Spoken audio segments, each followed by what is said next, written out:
Okay. Good morning to my 34 subscribers. I forgot to say that in the last few videos. And anybody else who watches this video. Okay, so this video is going to be chapter 1, or part of chapter 1. The killing. It's depending on how long it is. You know, so the videos they aren't that long. So, okay. Chapter 1, the killing. She ran, tree limbs and brambles scratching, grabbing, tripping, and slapping her as if they were bony hands, reaching for her out of the darkness. The mountainside dropped steeply, and she ran pell-mell, her feet unsure on pine needles and loose stones. She beat at the limbs with flailing arms, looking for the trail, falling over logs, getting up and darting to the left, then to the right. A fallen limb caught her ankle, and she fell again. Where was the trail? Blood. She reeked of it. It was hot and sticky between her fingers. It had soaked through her shirt and splattered on her khaki pants, so her clothes clung to her. In her right hand, she held a hunting knife in an iron grip, unaware that the tip of the blade was broken off. She had to make it out of these hills.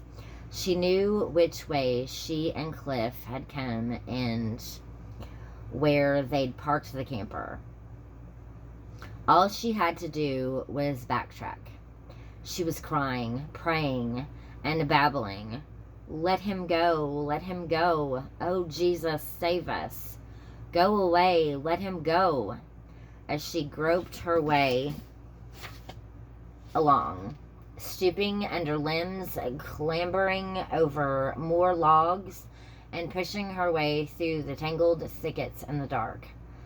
At last, she found the trail, a narrow, hoof-trodden route of dirt and stone, descending steeply along the hillside, switchbacking through the tall firs and pines.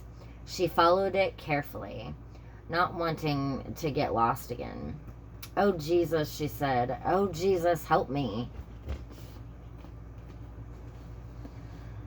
Harold Bly had no reputation for mercy and no qualms about dragging his whimpering, pleading wife out of the house, through the front yard and into the street, where he tossed her away with as much respect as he would have given a plastic bag filled with garbage. Maggie Bly tumbled to the street with a yelp, bloodening her palms and elbow on the rough asphalt. Hurt and afraid, she righted herself and sat there, a blubbery, blue-jeaned mess. Her tousled blonde hair hanging over her eyes. With the back of her hand, she swept her hair aside and saw her enraged husband walking away from her, a silhouette against the porch light that formed a glaring, dancing streak through her tears. Harold, she cried.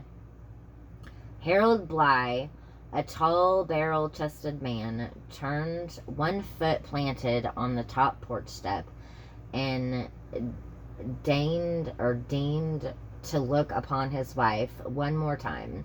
There was no pity in his eyes.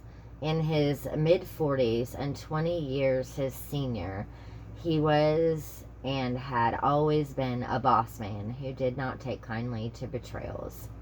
He'd enjoyed throwing her into the middle of the street. In fact, he wished she would get up so he could do it again. It's all over, Maggie, he said with a slight shake of his head. It's a done deal.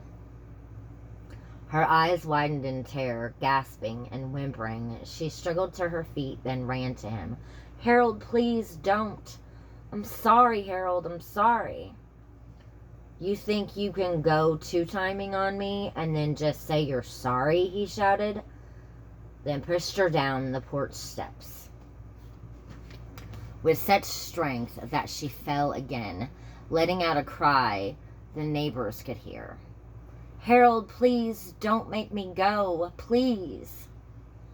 "Too late, Maggie," he said with a wave of his hand as if passing sentence on her.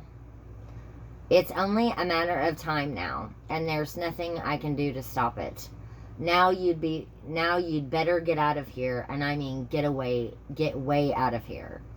He turned to go inside, then added, "I don't want you around me when it happens. Nobody does." "But where can I go?" she cried. "Well, you should have thought of that a lot sooner." Across the narrow street